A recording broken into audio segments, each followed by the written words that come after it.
আরবিসির সংখ্যা, হ্যাঁ আরবিসির সংখ্যা প্রচুর। হ্যাঁ, এটা হচ্ছে 7th এডিশন।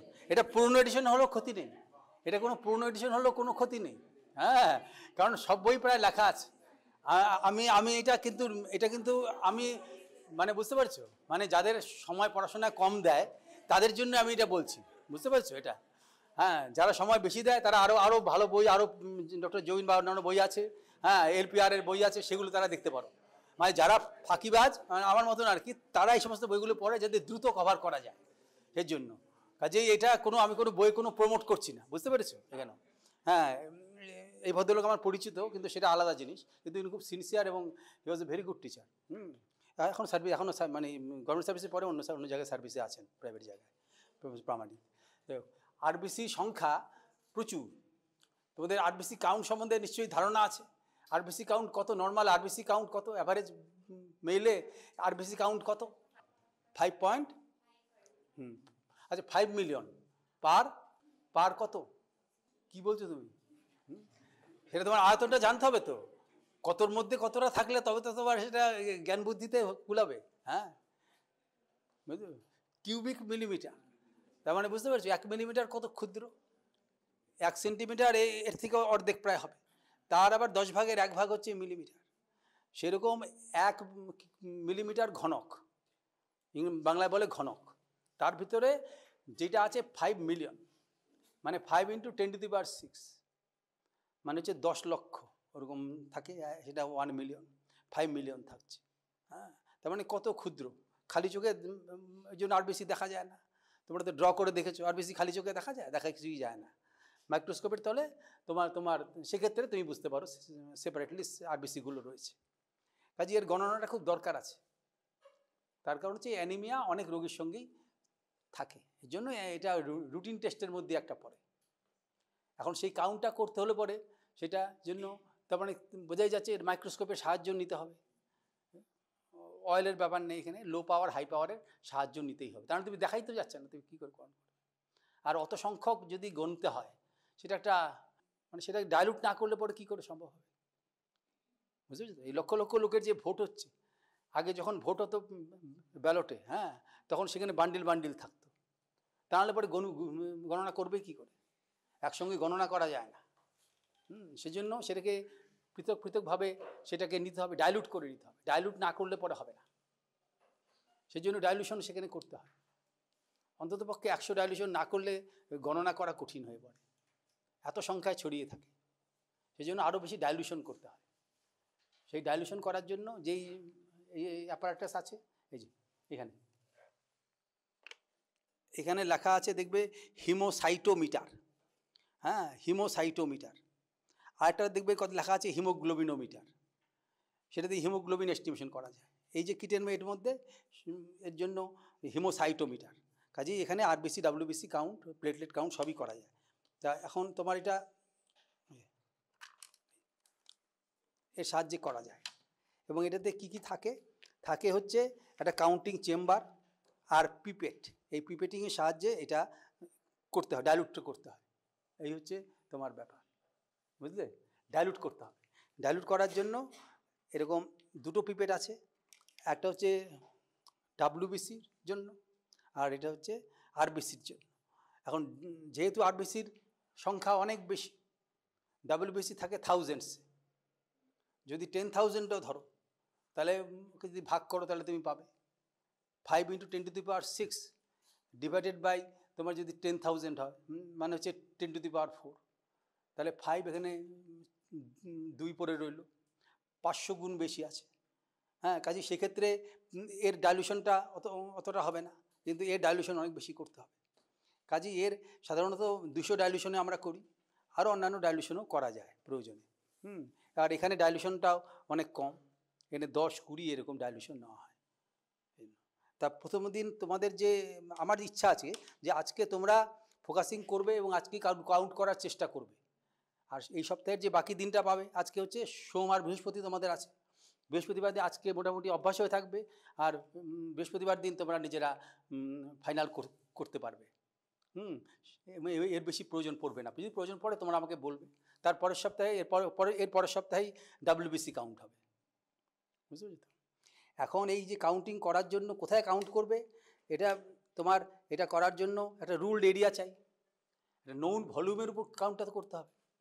নোন ভলিউম, ওই যে বললাম যে বান্ডিল বান্ডিল করে দিত, একটা অনেকগুলো নিল বান্ডিল বান্ডিল করে দিত, সেই বান্ডিলগুলোর মধ্যে গণনা করতে কে কোন চিহ্নে ভোট দিয়েছে সেরকম। তাহলে পরে কী করে ওইভাবে কাউন্ট করা যায় না।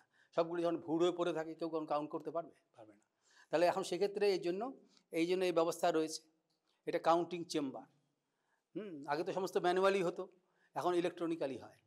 হ্যাঁ, কাজেই এটার ব্যবহার কোনোদিনই সম্পূর্ণ উঠে যাবে না, কারণ বেসিক জিনিসটা জানতে হবে। আর কাউন্টিং চেম্বারটাও যে ঠিকমতো কাজ করছে সেটার জন্য এটার প্রয়োজন আছে। তোমার যে সন্দেহ হয় যে কাউন্টিং মানে তোমার ইলেকট্রনিক উপায় ঠিকমতো হচ্ছে কি হচ্ছে না, সেটা তো কম্পেয়ার করে দেখতে হবে। কিন্তু কোনোটাতে এটা অ্যাকুরেট পাওয়া যায় না, একটা এস্টিমেশন হয়, সেটা দিয়েই যথেষ্ট জ্ঞান পাওয়া যায়। তাহলে এখন এটা তোমরা দেখতে পাচ্ছ, এই বইয়ের ছবি দেওয়া আছে, এই যে 39 পাতাতেই এরকম ছবি দেওয়া আছে। এই যে এটা হচ্ছে কাউন্টিং চেম্বার। এখানে এই যে এটা কী লেখা আছে, এটা পড়ো, এটা পড়ে বলো তো কী লেখা আছে, এটা কারণ কী লেখা আছে এটাতে? হ্যাঁ হ্যাঁ, নুবায়ার বলে, কেউ নবার বলে, নুবায়ারই ভালো।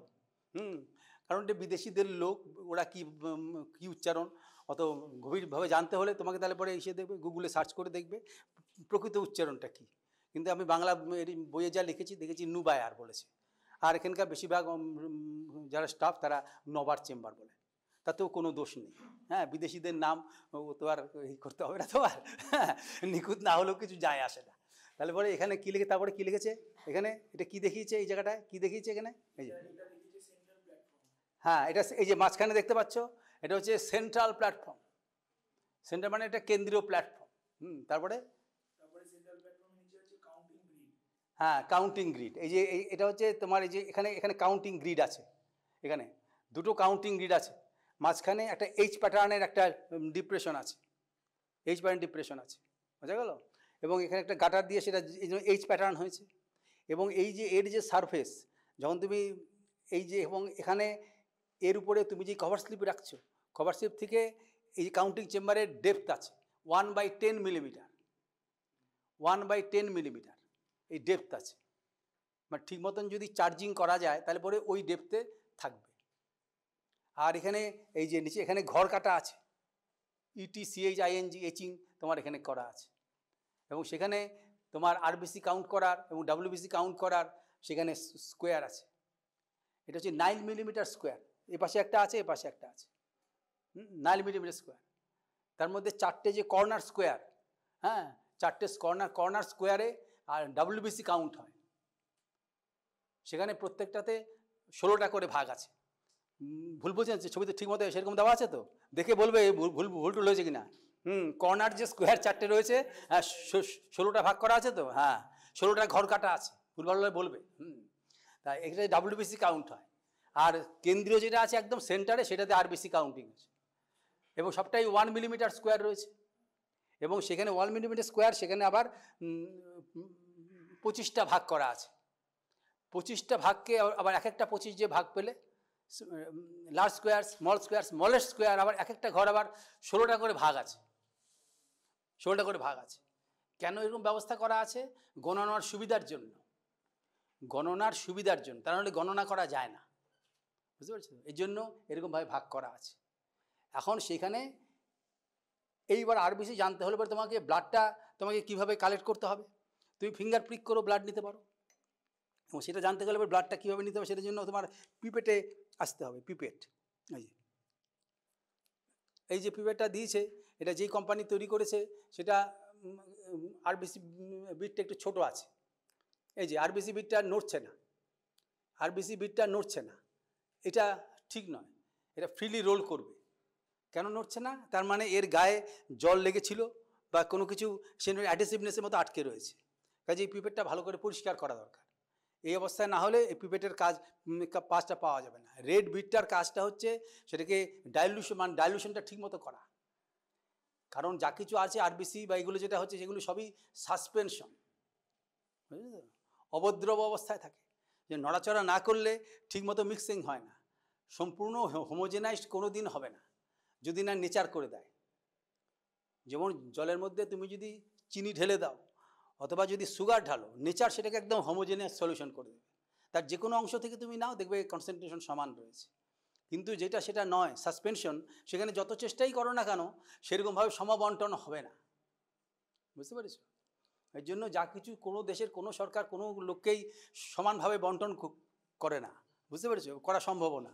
এবং যার ফলে সবসময় একটা আনরেস্ট থেকে যায়, অতৃপ্তি থেকে যায়। এবং যার জায়গায় বল বিক্রম অনুযায়ী কোনো কোনো জায়গায় নানা রকম দেখো বিদ্রোহ টিদ্রোহ এই সমস্ত হয়। এগুলো সবই ইসের ল, ফিজিক্সের এগুলো ল অনুযায়ী হয়। মানুষের ফিজিক্যাল ম্যাটার, সূর্যের উত্তাপটা পড়ছে, সেখান থেকে রিফ্লেকশন হয়ে নানা রকমের প্রাণী তৈরি হচ্ছে। মানুষ একটা তার মধ্যে একটা অংশ ছাড়া কিছুই না। এবং সেখানেও হোমোজেনাস সলিউশন করা যাবে না, ডিস্ট্রিবিউশন করা যাবে না। এবং যার ফলে লোকের মনে ক্ষোভ থাকবে এবং ক্ষোভের মাঝে মাঝে বিস্ফোরণ হবে। এগুলো মানুষের হতেই থাকবে, অনন্তকাল ধরে হয়ে এসছে এবং অনন্তকাল ধরেও এটা চলতেই থাকবে। হ্যাঁ, তোমার শুধু হচ্ছে এনজয় করা, দেখা যে কোথায় কী হচ্ছে না হচ্ছে, বা এখানেও যদি হয় তখন যারা সাহসী লোক তারা অংশ নেবে, হ্যাঁ, মরবে মারবে, এবং এটা ফিজিক্সের ল অনুযায়ী হতে থাকবে। এখন এখানেও তোমার হোমোজেনাস হবে না, একটু ছড়িয়ে ছিটিয়ে তোমার থাকবে। কিন্তু তুমি যদি মিক্সিং করে নাও তাহলে মোটামুটি কাজ চালানো গোছের হবে। কারণ তাহলে যে ফোটাটা তুমি নিচ্ছ সেটা ডিস্ট্রিবিউশনটা সেরকমভাবে হবে, অনেকটা কাছাকাছি হবে। এবং তারপরেও তুমি যখন গুনবে, ওই 25টা ঘরের মধ্যে 25টা ঘরই গোনা হয় না, 5টা ঘর গোনা হয়, এবং সেটাও ছড়িয়ে ছিটিয়ে গোনা হয়। এখন সেই যে ব্লাডটা তুমি যে প্রিক করে নেবে, তাহলে সেই ব্লাডটা কার সঙ্গে মেশাবে? তাহলে পরে সেক্ষেত্রে ডাইলুটিং ফ্লুইড দরকার, আরবিসি ডাইলুটিং ফ্লুইড এবং WBC diluting fluid. Diluting fluid, RBC diluting fluid নানা রকমের হয়। নর্মাল স্যালাইনেই কাজ হয়ে যায়। নর্মাল স্যালাইনেই কাজ হয়ে যায়। নর্মাল স্যালাইনে কত পার্সেন্ট সোডিয়াম ক্লোরাইড থাকে? নর্মাল স্যালাইনে কত পার্সেন্ট সোডিয়াম ক্লোরাইড থাকে? নর্মাল স্যালাইনে কত পার্সেন্ট সোডিয়াম ক্লোরাইড থাকে? এটা যদি না বলতে পারো তাহলে সেটা মানে আমাদের পক্ষে কোনো ইস্যু না, মানে সুখের খবর নয়, দুঃখেরই খবর। যে আমি এতজনকে জিজ্ঞাসা করেছি এবং তারা স্মার্ট এবং তারা স্মার্টফোন সবাই ব্যবহার করছে, অথচ তারা নর্মাল স্যালাইনের সোডিয়াম ক্লোরাইডের কনসেন্ট্রেশন বলতে পারছে না। বুঝতে পেরেছো? এটা জানলে প্রিন্সিপাল আমাকে গালাগালি দেবে যে আপনাদের মতন টিচাররা থাকলে এরকমই হবে। যাই হোক, সেটা হচ্ছে 0.9%, মানে 0.9 গ্রাম পার 100 ml থাকে। বুঝতে পারছো? তা এটা যদি নিজে তৈরি করতে হবে, এবং এই যে 0.9 গ্রাম এটা হচ্ছে আইসোটোনিক, এবং সেটা আইসোটোনিক কেন সেটা পরে থিওরি ক্লাসে নয় আমরা আলোচনা করে দেবো। বুঝতে পেরেছো? তারপরে আরবিসিটা মানে সেম সাইজ শেপের থাকবে, এটা ধারণা করা যায়। নর্মাল স্যালাইনেই কাজ হয়ে যায়, কিন্তু নর্মাল স্যালাইন থেকে এখানে যে ফ্লুইডটা ব্যবহার করা হয় হেমস ফ্লুইড, সেটা ভালো। নর্মাল স্যালাইনটা হচ্ছে কি, সেটা রাখা যায় না বেশি দিন, কয়েকদিনের পরে ফাঙ্গাস জন্মে যায়, তারপরে সেটা কাজ হয় না। হতে পারে, তাহলে সেটাকে ফিল্টার করে নিতে হবে। নর্মাল স্যালাইন তৈরি করতে হবে, সাধারণত 1 লিটার বা এরকম করে তৈরি করা হয়, করে তারপর সেটা বোতলে রেখে দেওয়া হয়, এবং যেদিন প্র্যাকটিক্যালটা হবে সেদিন ফিল্টার করে সেটা নিয়ে করা উচিত। তা সেই সমস্ত হ্যাঙ্গামা করার জন্য, আর যারা কর্মচারী আছে সব সময় সরকারি কর্মচারী যারা, বেশিরভাগই সব আমার মতন স্বভাবেরই, অলস নিষ্কর্মা অপদার্থ। তারপরে সেরকম ওখানে দেখা গেলো ফাঙ্গাস জন্মে গেছে, কী করে ওকে আবার থেকে এই করতে হবে। এবং যার ফলে হয়েছে কি, নতুন নতুন সমস্ত ফ্লুইড আছে, হেমস ফ্লুইড।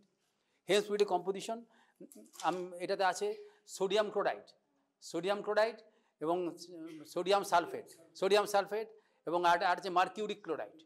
হ্যাঁ, করসিভ সাবলিমেটও বলে, এবং সেটার একটা নির্দিষ্ট ওজন এখানে দেওয়া আছে। বুঝতে পেরেছো? হ্যাঁ, নির্দিষ্ট ওজন দেওয়া আছে, সেইভাবে সেখানে প্রিপারেশন করা হয়। 0.6 গ্রাম হচ্ছে সোডিয়াম ক্লোরাইড, 0.25 গ্রাম হচ্ছে তোমার Na2SO4, আর করসিভ সাবলিমেটটা আরও কম, এটা ভুলে গেছি আমি, এটা 0.1 বা না কত দেওয়া আছে, কত দেওয়া আছে? হ্যাঁ, AgCl কত দেওয়া আছে? 0.25 গ্রাম। আর এটা Na2SO4 কত দেওয়া আছে? 2.5 গ্রাম। এটাতে এটা কতটা সলিউশন তৈরি করতে বলেছে? 100। হ্যাঁ, ঠিক আছে, আমারই ভুল হয়েছে। বুঝতে পেরেছো? এটা ভালো করে পট করে দেখে চেনা এগুলো দরকার তোমাদের। হ্যাঁ, বুঝতে পেরেছো তো? এখন এই পরীক্ষায় যেমন এখানে অনেক খাতা আছে, যে বোঝা যাচ্ছে যে একই জায়গা থেকে এটা কপি করা হয়েছে, কিন্তু কপিটা যথাযথ হলে পরে সেখানে পুরো নম্বর দেওয়া যায়, আর না হলে পরে নম্বর দেওয়া যায় না। সেই জন্য দ্রুত বোঝা বা এগুলো ক্ষমতা তোমাদের ডেভেলপ করতে হবে, জ্ঞানও বাড়বে, বুঝতে পেরেছো? হ্যাঁ, তোমার কোনো কাজে দক্ষতা এবং দ্রুততা আসবে সেখানে।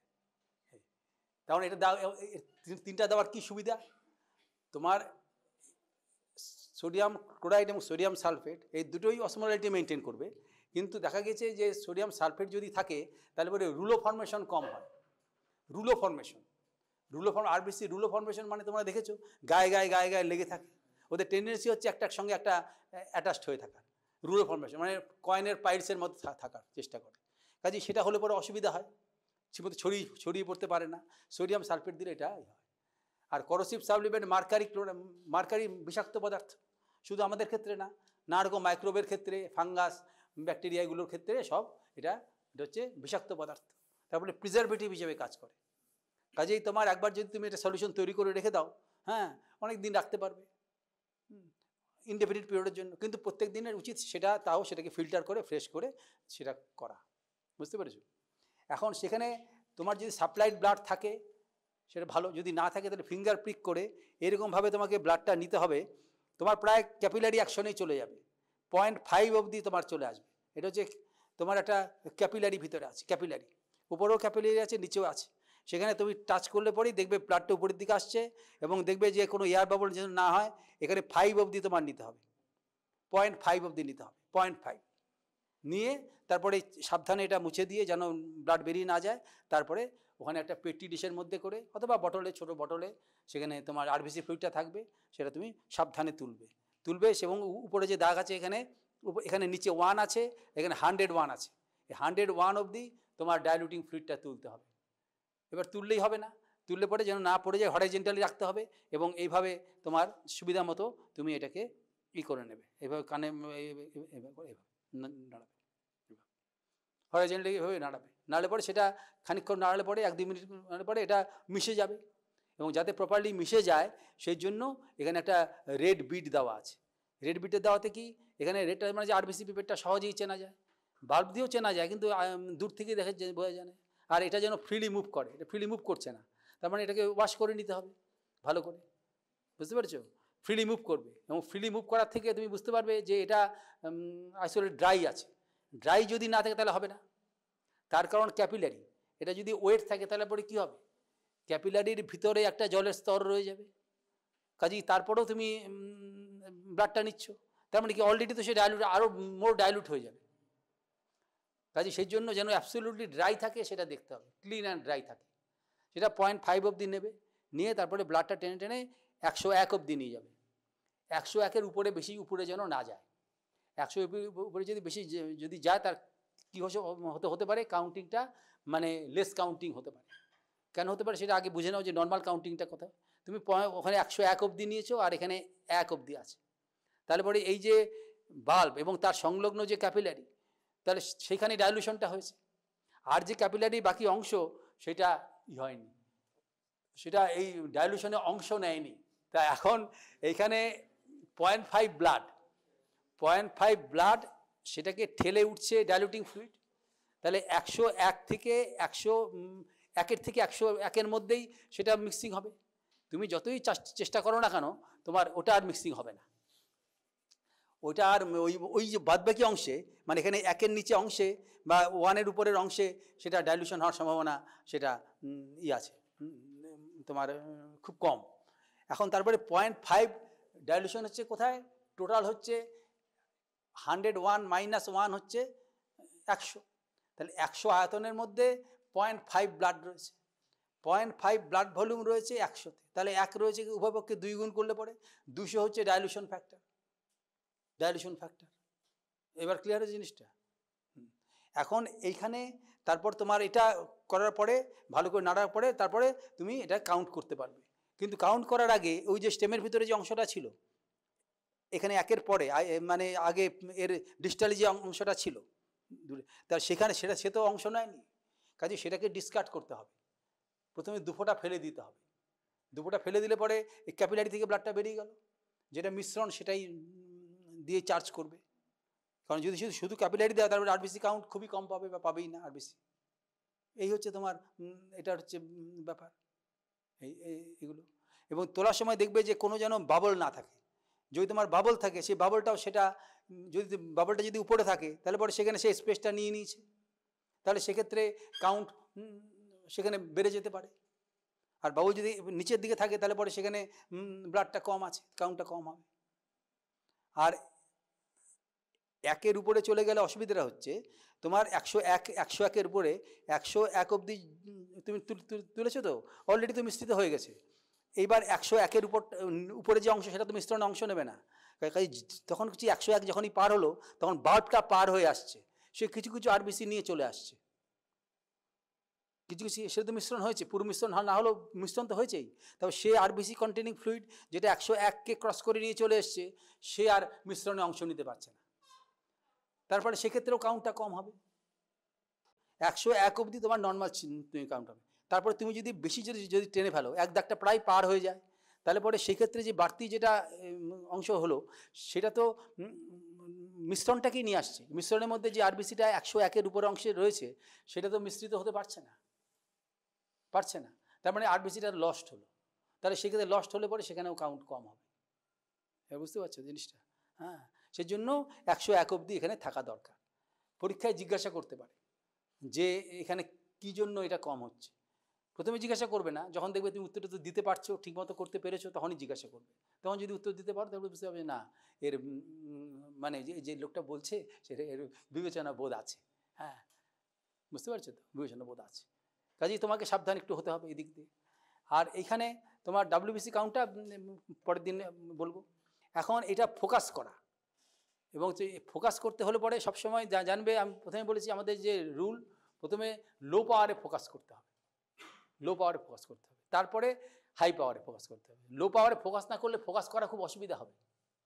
তুমি সামনেরটা বা পিছনেরটা যে কোনো তোমার যে কোনো দিক থেকে তুমি তাকালে পরেই যে কোনো একটা তুমি ফোকাস করতে পারো, গ্রিডটায় যেখানে ঘর কাটা আছে, কিন্তু সেটা প্রথমে আগে লো পাওয়ারে করতে হবে, কারণ লো পাওয়ারে ক্যাচমেন্ট এরিয়াটা বেশি। তারপর তুমি এটা যদি যখন ফোকাস করতে যাচ্ছ একটা না একটা টেল তুমি দেখতে পাবে, এবং সেটাকে ট্রেস করে এসে তোমার রিকুইজিট স্কোয়ারে তুমি পৌঁছে যেতে পারো, আরবিসি কাউন্ট এরিয়া বা ডাব্লিউসি। তাহলে পরে এমন হবে যে তুমি হাই পাওয়ারে করতে চাও, তুমি খুঁজে বেড়াচ্ছ কোথায়, বুঝলি তো। পরীক্ষার সময় এগুলো যদি না সাহায্য পাও তখন মুশকিলে পড়ে যেতে হয়। হ্যাঁ, কারণ এগুলো যাহা মানে আমাদের সময় অতটা সাহায্য করার অনেক সময় লোক থাকতো না। হ্যাঁ, এই জন্য প্রথমে তোমার এদিকে কষাস হতে হবে। তুমি যদি চেম্বারটা ফোকাস করো তাহলে হয়তো তোমাকে চট করে ফেল করাবে না। কিন্তু যদি চেম্বারটা ফোকাসই না করতে পারো তাহলে তোমার ফেল করার সম্ভাবনা থাকে। আরবিসি কাউন্ট করা যায় যে পড়ে হেমাটোলজি, তারা এই পার্টে ফেল করতে পারে কী কন্ডিশনে। মনে করো তুমি লো পাওয়ারে দিয়ে রেখেছো, তুমি আরবিসি চেম্বার ফোকাস করেছো, আরবিসি এরিয়ার ফোকাস করেছো, কিন্তু তুমি লো পাওয়ারে দিয়ে রেখেছো। তাই লো পাওয়ারে গণনা করা খুব কঠিন, কারণ এত ক্ষুদ্র হয়ে যায়, লো পাওয়ারে গণনা করা কঠিন হয়ে পড়ে। এই তোমরা সবসময় করছো না, জুম করো মোবাইলে সবসময় বড় বড় করে দেখতে পাচ্ছ, তারপরে বড় না করলে পরে তুমি গণনা করতে পারবে না। তার মানে এখন যদি সেরকম লোক আসে, হ্যাঁ, যে এই পাস ফেলটা নিয়ে গভীরভাবে চিন্তা করে যেন আমি ওকে এটা করে পাস করাবো না, এরকম বহু রকম লোক আছে পৃথিবীতে, সৃষ্টিতে বহু বিচিত্র লোকে ভর্তি। কাজে সে যদি এসে বলে যে না একেই পাস করাবো না, তুমি সে ফেল করে দিয়ে, তারপরে অন্যান্যগুলো দিয়েও দেখলো পাস হলো না, তখন এইচওডি বলছে আমার কিছু করার নেই, যা হয়েছে সাপ্লি দিই। তারপর সাপ্লিতেও যদি এরকম করে তখন আবার রিসাপ্লি তখন আর হয় না, তাহলে ইয়ার লস হবে 1 বছর, সে আর কি করবে। হ্যাঁ, সে তখন ওইটা পড়বে এরকম, বুঝতে পারছো এরকম। কিন্তু আমরা চাইছি যাতে সবাই একবারই পাস করে যায়। হ্যাঁ, এই সমস্ত তিক্ততার মধ্য থেকে যেন না যেতে হয়, সেই জন্য একটু সাবধান হতে হবে। এই জন্য লো পাওয়ারে ফোকাস করবে, তারপরে হাই পাওয়ারে আসবে। যেমন এখানে তোমার যদি ন্যাচারাল লাইট থাকে তাহলেও তুমি কিছুটা তুমি দেখতে পাবে। এই আমি কি করলাম, এখানে আমি একটু গ্যাপটা বাড়িয়ে দিলাম, তোমার ওই অবজেক্টিভ থেকে গ্যাপটা বাড়ালাম, আর আমার এখানে আইদার স্ক্যানিং অথবা লো পাওয়ারে আমি নিয়ে যাব। এই যে স্ক্যানিংটাই নিলাম, এখানে নিলাম, এবং কন্ডেন্সারটা নিচে লাগিয়ে এখানে যতটা সম্ভব আলো আসে সেটার চেষ্টা করব আমরা। তা এখন ওখানে তুমি পাবে আলো পাবে। তাহলে এখন এখানে তুমি আলোর যদি অভাব থাকে তাহলে তোমার এখানে শুধু মেথডটা দেখে রাখো যে কীরকমভাবে করতে হয়। তাহলে এখন আমি এটা এভাবে রাখলাম, রেখে আমি হয়তো ব্যাকেটটা আমি করব, ফোকাস করব। এখন এটা ঘুরিয়ে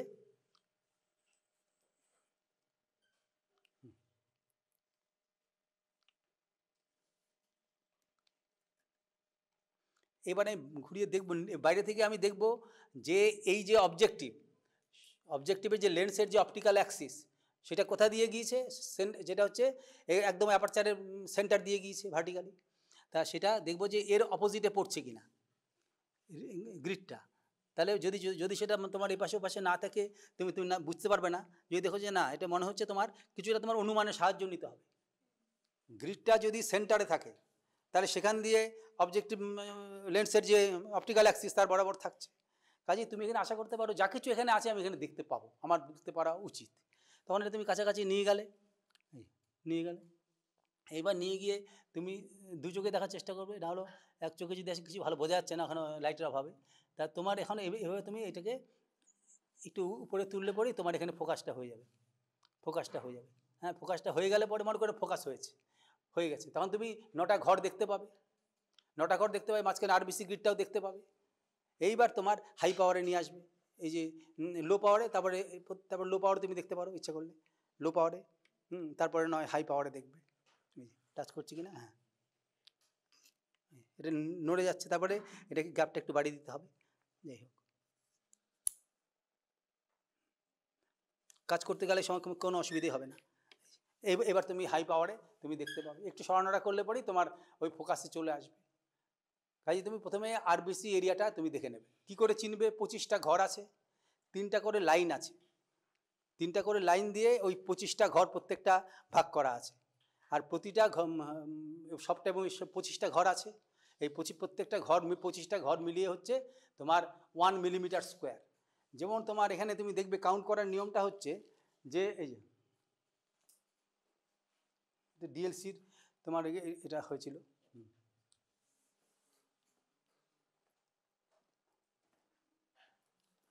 মুছে কি হবে তোমার এটা দেখে নাও। এই যে 25টা ঘরের এক একটা ঘর মনে করো তোমার এরকমভাবে ভাগ করা আছে, দুটো চারটে ঘর দিয়ে তুমি বুঝতে পারবে জিনিসটা কি। এগুলো খুব সহজ জিনিস, এগুলো বই থেকে একটু পড়ে নেবে তাহলেই হবে।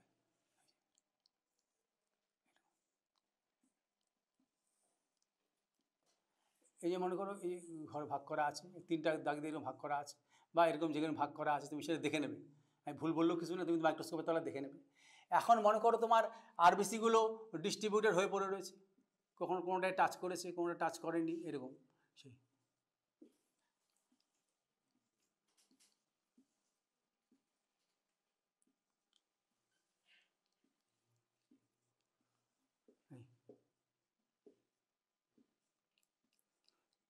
এইভাবে তোমার আরবিসিগুলো পড়ে রয়েছে, 4টা 5টা 6টা এরকম 8টা 7টা এরকমভাবে থাকবে। এখানেও পড়েছে, এইখানে সব জায়গায় ছড়িয়ে পড়বে। এখন তুমি যখন গণনা করবে তখন তুমি দেখবে যে যদি দেখো যে খুব ডিফারেন্স আছে এখানে সঙ্গে, প্রত্যেকটা ঘরে খুব ডিফারেন্স আছে, তাহলে বুঝতে পারবে যে ঠিকমতো ঝাঁকানো হয়নি। ওই যে বললাম হোমোজেনাইজেশন ঠিকমতো হয়নি, কিন্তু ঠিকমতো করলে সেটা তুমি অতটা অসুবিধা হবে না। তাহলে তুমি দেখছো এরকমভাবে পড়ে যাচ্ছে। হ্যাঁ, এরকম ঘর কটা রয়েছে? 25টা ঘর রয়েছে। এখন তুমি যখন মনে করো এই কাউন্টটা যখন করবে তখন তুমি এইভাবে কাউন্ট করে যাচ্ছ। এখন যেগুলো এই মাঝে মাঝে যেগুলো পড়ে রয়েছে দাগের উপর যেগুলো রয়েছে সেটা তুমি কি করবে সেটা তোমার চিন্তার ব্যাপার। তাহলে সেক্ষেত্রে সাধারণত এল প্যাটার্নের এরকমভাবে না হয়। যেমন মনে করো এই লাইনের উপরে যেগুলো পড়েছে, প্রত্যেকটা স্কোয়ারের ক্ষেত্রে এই লাইনের উপর যেটা পড়েছে আর এই লাইনের প্যাটার্ন পড়েছে, এইভাবে নেবে, প্রত্যেকটা এভাবে কাউন্ট করবে। যেমন এই ঘরটা যখন হবে 1 2 3 4 5 6 7 8 9, এটা তুমি ধরলে, এগুলো বাদ দিলে 9টা লিখলে। আবার এই পাশে ঘরটা যখন করবে তখন এই দুটো ধরবে 1 2, তারপরে এখানে যে 3, এইভাবে 4 5 6 7 8, আর এইগুলো বাদ দিলে, এইভাবে বাদ দেবে। আবার নিচের ঘরে যখন আসবে তখন এই দুটো তো কাউন্ট করে নিয়েছই, তাহলে তোমার 1 2 3 4 5 6 এরকম হবে। মানে প্রত্যেকটা এ প্যাটার্নের করে যাওয়ার পরে 25টা ঘর যখন হয়ে যাবে তখন তুমি বুঝতে পারবে যে কেন এটা করা হয়েছে। এর বিজ্ঞানসম্মত ব্যাখ্যা হলো যে 25টা ঘর হয়েছে, তার একটা সাইডে তোমার এই 25টা, মনে করো 25টা ঘর, এটা সবটা আঁকার দরকার নেই, তুমি বুঝতে পারবে দেখলে। তাহলে পরে সেক্ষেত্রে কি হয়েছে যে আমি এই পাশেরগুলো কাউন্ট করেছি, যেগুলো লাইনের মধ্যে আছে, 25টা ঘর মিলে মনে করো, আর এই পাশে যেগুলো সেটা বাদ দিয়েছি, এগুলো বাদ দিয়েছি, কিন্তু এইগুলো কাউন্ট করেছি। তারপরে কি হলো, তারপরে আমরা এই দিকে একটুখানি এরিয়াটা বেশি নিয়েছি, আবার এদিকে তুল্যরূপে আমরা বাদ দিয়ে দিয়েছি। তাহলে হরে ধরে এরিয়াটা আমার সমান রইল।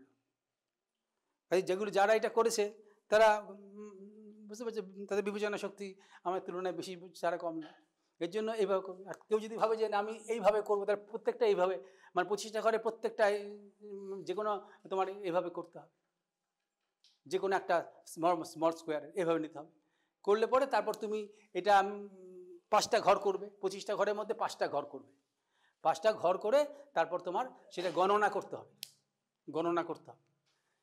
যতটা পেয়েছো 25টা ঘর, 25টা ঘর মিলে হচ্ছে 1 মিলিমিটার স্কোয়ার। তাহলে 5টা ঘর হচ্ছে, এটা হচ্ছে 1/5 মিলিমিটার স্কোয়ার। 1/5, 5 5 25, 1/5। আর হাইট হচ্ছে 1/10। তাহলে আমরা গণনা করেছি 1/50 কিউবিক মিলিমিটার আমরা গণনা করেছি ডাইলুটেড। তাহলে একে কতটা হয়েছে ডাইলুটেড ব্লাডের মধ্যে, তাহলে পড়েছে 25 দিয়ে গুণ করলে পরে 50 দিয়ে গুণ করলে ডাইলুটেড ব্লাড পাবো। ডাইলুটেশন ফ্যাক্টর কত, 200। তো 200 দিয়ে 50কে গুণ করলেও কি 10,000 হচ্ছে। কাজে এখানে যেটা হচ্ছে সেটা 10,000 দিয়ে গুণ করতে হবে, করে কিউবিক মিলিমিটারে প্রকাশ করতে হবে। বুঝতে পেরেছো? কিউবিক মিলিমিটারে, যেমন তোমার যদি লিটারে প্রকাশ করতে হয় তাহলে সেটা কি করতে হবে, 10⁶ দিয়ে গুণ করতে হবে। যেমন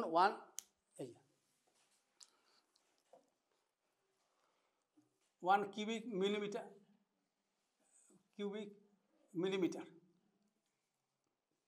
এটা হচ্ছে কত তোমার হচ্ছে 1 মিলিমিটার ইন্টু 1 মিলিমিটার ইন্টু 1 সব মিলিমিটার কিউব।